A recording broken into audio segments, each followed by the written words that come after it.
최근에 한국 방산에는 뼈아픈 소식이 들려왔죠. 폴란드가 신규 잠수함 도입 사업인 오르카 프로젝트에서 한국을 떨어뜨리고 스웨덴을 골랐다는 소식입니다. 총 8조 원 규모에 달하는 사업으로 그동안 폴란드가 한국 방산과 협력하여 많은 이득을 봤던 것을 생각하면 한국한테도 제법 승산은 있는 싸움이었는데요. 결국에는 발트해 환경에 최적화된 스웨덴의 A26 잠수함을 선택하면서 한국은 고배를 마시게 되었습니다. 그런데 이렇게 되면 의문이 생기는 문제가 하나 있죠. 한국은 폴란드의 사업자 선정 발표 직전에 마지막 카드로 퇴역 잠수함 공여를 결정한 바 있었습니다. 한국의 잠수함 역사가 시작된 상징적인 존재이기도 한 SS-1 장보고급 잠수함의 1번 함을 퇴역 후 폴란드에 무상 공여하기로 했죠. 폴란드는 잠수함 사업자를 선정한 뒤에도 신규 잠수함이 다 만들어질 때까지 전력 공백이 발생합니다. 이걸 메우기 위한 즉시 전력계 필러를 아예 덤으로 얹어주겠다고 한 것입니다. 소문에 의하면 폴란드는 스웨덴을 선정하는 것으로 거의 마음을 굳히던 상황에서 장보고함 공여 소식을 듣고 막판에 상당히 흔들렸다고 하는데요. 아쉽게도 그것이 최종 결정을 뒤집지는 못했고 수주전의 승자는 스웨덴이 되었습니다. 그러면 이제 사업을 따내지도 못했는데 장보고함을 폴란드에 굳이 공여해줄 필요가 있느냐는 의문이 따라옵니다. 여기서 나타난 뜻밖의 나라가 있었습니다. 바로 필리핀입니다. 이들은 며칠 전부터 여러 군사 매체들이 입을 모아 한국이 장보고함 폴란드 공여를 당장 중지해야 한다고 말하고 있습니다. 왜냐하면 바로 자기들이 장보고함을 공여받기를 원하기 때문입니다. 사실 공여야 주는 사람 마음인 것인데 필리핀이 무슨 맡겨놓은 것 마냥 거의 큰 소리를 치다시피 하면서 폴란드 공여를 취소하라고 말하는 이 상황도 의문이라면 의문인데요. 여기에는 필리핀 측에서도 나름대로 근거가 있다고 합니다. 자세한 소식을 함께 알아보겠습니다. 폴란드에서 고배를 마신 이후 한국 잠수함 수출 사업은 이제 다른 곳으로 눈길을 돌리게 되었습니다. 폴란드보다도 훨씬 큰 규모의 이득이 걸린 사업으로 무려 60조짜리 캐나다 잠수함 도입 사업이죠. 그런데 폴란드의 공여를 추진하던 장보고함은 계획대로 폴란드에 넘길 예정이라고 하는데요. 여기에는 이해가 잘 되지 않는다는 반응이 많이 따라붙고 있습니다. 사업에서 탈락했음에도 장보고함을 넘기는 것은 폴란드와의 방산 협력 관계를 이어나간다는 명분 때문입니다. 하지만 잠수함 사업은 다른 무기 사업들과는 다르게 매우 긴 시간 동안 지속되는 특성이 있고 다음에 폴란드가 잠수함을 사려고 하는 시기는 언제가 될지 알 수가 없습니다. 폴란드가 구매할 가능성이 있는 한국 무기에 적어도 당분간은 잠수함이 이름을 올리지 않을 것이라는 뜻입니다. 굳이 장보고함을 넘길 명분으로는 부족해 보이는 것이 사실입니다. 장보고함은 30여 년 동안 지구 둘레 15바퀴가 넘는 63만 킬로미터를 항해하며 한국 잠수함 역사의 시작을 알린 상징적인 함정입니다. 이를 통해 얻은 노하우로 한국은 현재 재래식 디젤 잠수함 최강 스펙에 해당하는 도산 안창호급 잠수함까지 기술을 발전시켰고 조만간에는 핵잠수함까지 손에 넣게 될 예정입니다. 그런 역사와 정신이 담긴 잠수함이라면 조금 더 의미 있게 쓰이는 편이 나을 것입니다. 국내 방산 커뮤니티에서도 바로 이 부분을 놓고 갑론을 박이 붙었습니다. 심지어 폴란드는 이미 스웨덴으로부터 똑같이 개필러 잠수함을 제공받는 조건으로 계약을 진행 중입니다. 스웨덴 측에서도 한국처럼 A26 패키지의 퇴역 고틀란드급 잠수함 공여를 폴란드 해군 교육용으로 제공하겠다고 약속했던 것입니다. 그러면 폴란드는 어차피 임시로 운영할 중고 잠수함을 확보하는 셈입니다. 이 상황에서 장보고급 1번 함까지 또 받는 게 과연 실질적인 의미가 있느냐? 역사적 상징성도 있고 실제 작전 효율이나 유지비를 생각하면 한국이 차라리 자체 훈련용이나 시험선으로 쓰는 게 낫지 않느냐는 회의론이 나올 수밖에 없습니다. 여기까지만 들으면 그럼 그냥 폴란드 공여는 접고 깔끔하게 정리하면 되겠네 싶으실 겁니다. 그런데 이 지점에서 완전히 다른 방향에서 새로운 플레이어가 튀어나옵니다. 바로 필리핀입니다. 폴란드로 장보고 1번 함을 넘겨준다는 한국 언론 보도가 나오자 필리핀 쪽 방산 커뮤니티와 군사 전문가 계정에서 묘한 반응이 터져 나왔습니다. 유명 방산 분석 페이지인 맥스디펜스 필리핀은 한국은 장보고함의 폴란드 공여 계획을 중단하고 필리핀 해군에 공여하는 것을 검토해야만 한다는 취지의 글을 올렸습니다. 필리핀도 현재 한국 잠수함 도입을 꾸준히 논의 중인 상황인데 별 의미도 없이 폴란드에 보내느니 필리핀에 한번 줘보라는 것입니다. 여기까지만 들으면 뭔가 약간 반감이 생기기도 합니다. 폴란드에 주는 명분이 옅어진 것은 사실이지만 아무리 퇴역함이고 무상 공여라지만 당연히 받을 것을 맡겨놓은 것처럼 굴면 괜히 싫어지는 법이니까요. 필리핀에게는 현재 잠수함이 단 한 척도 없습니다. 하지만 잠수함이 필요는 하죠. 남중국해와 스프레틀리 군도에서 점점 중국의 폐악질이 거세지고 있기 때문입니다. 그렇다면 이미 잠수함을 가진 나라의 교육용 한 척보다는 아예 잠수함이 없는 나라의 첫 입문용 한 척으로 쓰는 게 훨씬 더 상징성도 크고 효용도 크지 않느냐는 게 필리핀의 입장입니다. 그리고 여기서 중요한 포인트가 하나 더 있습니다. 필리핀 입장에선 사실 아무런 근거 없이 이런 말을 하는 것이 아닙니다. 필리핀의 잠수함 수요를 감지한 한국 방산업체들은 지속적으로 홍보 마케팅 과정에서 퇴역함 공여에 대한 가능성을 언급해왔습니다.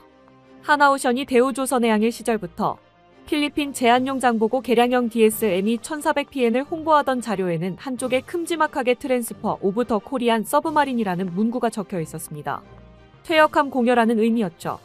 잠수함 최초 도입이라는 크나큰 전환점에 기대감이 부풀어 있는 필리핀 입장에선 한국이 언지를 줬던 이 사안을 그냥 넘어갈 수 없는 것입니다. 퇴역함이라지만 아직 수명이 남아있고 잠수함을 대체하는 것도 아니고 아예 역사상 최초로 운용하려고 하는 필리핀 입장에서 공여라는 수단으로 잠수함을 들여온다면 정말로 당장이라도 잠수함 운용 경험을 쌓아나갈 수 있습니다. 현재 대대적인 군연대화를 추진하고 있는 필리핀 군 수뇌부는 적어도 잠수함 2척은 반드시 가져와야 한다고 공개적으로 말하고 있습니다. 필리핀은 앞으로 10년 동안 국방력을 키우기 위해 350억 달러, 하나 약 51조 수준의 예산을 쓰겠다고 밝힌 상태입니다. 그 안에 잠수함 전력 창설, 공군 전력 증강, 해군 현대화가 한꺼번에 들어가 있죠. 잠수함을 포함한 방위력 현대화 사업에 실제 돈이 붙기 시작했다는 뜻입니다. 한국은 어쩌면 필리핀이라는 시장을 일찌감치 선점할 기회에 있는지도 모릅니다. 심지어 여기서는 상당히 높은 승산도 있습니다. 필리핀은 줄곧 한국 방산에 대해 매우 높은 평가를 보여주고 있기 때문입니다. 이들이 이럴 수밖에 없는 단적인 예시가 있습니다. 필리핀에 팔려서 운용되고 있는 대표적인 한국 무기하면 FA-50을 빼놓을 수가 없습니다. 심지어 이들은 FA-50을 매우 잘 써먹고 있는데요. 최초 실전 기록도 만들어준 나라가 바로 필리핀이고 핸디캡은 있었다지만 모의전에서 미군의 F-21을 격추한 기록까지 세웠습니다. 여기서 그 실전 기록을 세웠을 당시의 이야기입니다. 그 당시 필리핀군은 FA-50을 제외하면 나머지 병력이 정말로 한심하기 짝이 없는 수준이었습니다. 공중 전력이라고 해봐야 기관총과 로켓을 탑재한 소형 헬리콥터와 사실상 깡통이라고 할 수 있는 훈련기와 공격기 몇 대밖에 없었습니다. 그마저도 베트남전에서나 썼을 법한 냉전기 기체였고요. 이런 전력으로 할 수 있는 일이라고 해봐야 저공비행으로 기관총을 쏟아붓는 정도밖에 없습니다. 하지만 아지트에 틀어박힌 반군들을 상대하려면 폭격을 하는 수밖에 없었습니다. 그래서 필리핀군이 떠올려낸 발상이 무려 깡통 공격기에다가 항공폭탄을 매달아서 2차 대전식 급강화 폭격을 하는 것이었습니다. 당연히 모든 조주는 조종사의 유관으로 이루어졌고 처참한 명중률에 허구한 날 오폭이나 터지곤 했습니다. 별 도움이 안 되는 공중 전력 없이 건물에 화력을 투사하려고 하니 그러면 필요한 것이 전차나 포병이었습니다. 그런데 필리핀이 가진 전차는 90mm와 76mm짜리 경전차뿐이었죠. 심지어 포병은 치열한 시가전에서 직사사격까지 하면서 싸우고 있던지라 빼내올 도리가 없었습니다. 이걸 또 잇몸으로 버텨보겠다고 필리핀군이 생각해낸 것이 박격포였는데 이번에는 박격포 지원을 못 받은 부대가 태반이었습니다. 이들이 고를 수 있는 마지막 수단은 소총에 달린 유탄을 일제사한 뒤에 건물로 돌격하거나 현지에서 급조한 투석기로 포탄을 날려대는 짓이었습니다. 심지어 이 투석기는 꽤나 평이 좋기까지 했다고 합니다.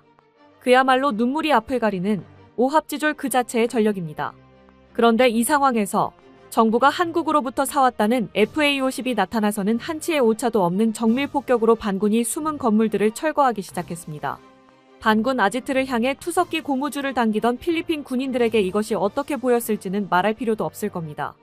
이 경험 이후 필리핀 내부에서 한국 무기에 대한 신뢰는 완전히 다른 단계로 올라갔습니다. 총알이 날아다니는 진짜 전쟁에서 써보니 이게 진짜 먹히더라는 실전 검증을 직접 해본 나라가 됐기 때문입니다. 그래서 필리핀은 올해 추가로 FA-50 12대를 더 도입하기로 하면서 공군 주력 전투기를 한국산으로 사실상 고정해버렸습니다. 중국과 맞붙어야 하는 남중국해 상공을 한국제 전투기로 지키겠다고 선택한 셈이죠. 이제 공중에서 한국과 손을 잡은 필리핀은 바다 밑에서도 같은 길을 가고 싶어합니다. 나발 뉴스에 따르면 한국조선소는 필리핀의 KSS-3PN 잠수함을 제안하면서 새 잠수함 설계와 함께 잠수함 기지 건설, 정비 MRO 센터 구축, 시뮬레이터를 포함한 교육체계까지 한꺼번에 묶어 제시했습니다. 잠수함 한 척이 아니라 필리핀이라는 나라 자체를 잠수함 운용 국가로 만들어주는 풀 패키지라는 의미입니다. 필리핀 입장에선 이 패키지를 받아들이면 단숨에 잠수함 전력 0에서 1호 그리고 자체 정비 능력을 갖춘 나라로 점프할 수 있습니다. 한국 역시 필리핀에 잠수함을 팔려는 생각이 확실히 있고 필리핀도 한국 잠수함이라면 바람하지 않는 선택지입니다. 이번 퇴역 잠수함을 필리핀이 그토록 원하는 것도 이쯤 되면 이해가 되는 일입니다. 물론 장보고급은 어차피 앞으로도 차례차례 퇴역할 예정입니다. 올해 12월에 퇴역하는 것이 1번함일 뿐이지 2번함부터 5번함까지가 이미 함령 30년을 넘어서서 내년이나 내후년쯤에는 퇴역 일정이 잡힐 것입니다. 장보고함이 폴란드에 넘어간다고 하더라도 필리핀에 대한 약속을 못 지키게 되는 것은 아니란 거죠. 현재 필리핀은 국회에서 예산 구조를 조정해 방위력 현대화 예산을 늘려가고 그 안에 한국 무기 도입 사업을 우선순위로 끌어올리는 움직임을 보여주고 있습니다. 이들의 최우선 목표는 한국 잠수함과 KF-21으로 확실하게 낙점이 되었는데요. 만약 방산 협력을 더 돈독하게 다진다는 명분을 위한다면 폴란드보다도 필리핀의 장보고함이 가는 것이 더 전망이 좋을 수도 있습니다. 한국이라는 나라는 필리핀 입장에서 무기 한 개 파는 나라가 아니라 공군부터 해군, 조선 정비 인프라까지 한 번에 묶어서 제공할 수 있는 말 그대로 군 현대화에 대한 종합 솔루션 공급자로 자리매김한 상태니까요. 이제 선택은 한국의 몫입니다. 폴란드와의 기존 약속과 상징성을 유지하며 공여를 진행하느냐, 아니면 퇴역 순서를 고려해 일부는 폴란드, 일부는 필리핀으로 나누어 공여하는 새로운 그림을 짜느냐, 혹은 아예 전략을 재정비해 캐나다 같은 다음 대형 사업에 맞춰 퇴역함 활용 플랜을 다시 설계하느냐. 잠수함 한 척을 어디에, 어떤 패키지로, 어떤 정치 외교적 메시지와 묶어서 보내느냐에 따라 수조 원짜리 기회가 사라지기도 하고 새로운 시장이 열리기도 할 겁니다. 장보고급 1번 함이 마지막 항해를 마친 뒤 어디로 향하느냐는 이제 단순한 노후 함정 처리 문제가 아니라 한국 방산 외교의 방향을 보여주는 상징이 될 것입니다. 끝까지 시청해주셔서 감사합니다. 도움이 되셨다면 좋아요를, 다른 이야기도 궁금하시면 구독을 눌러주세요.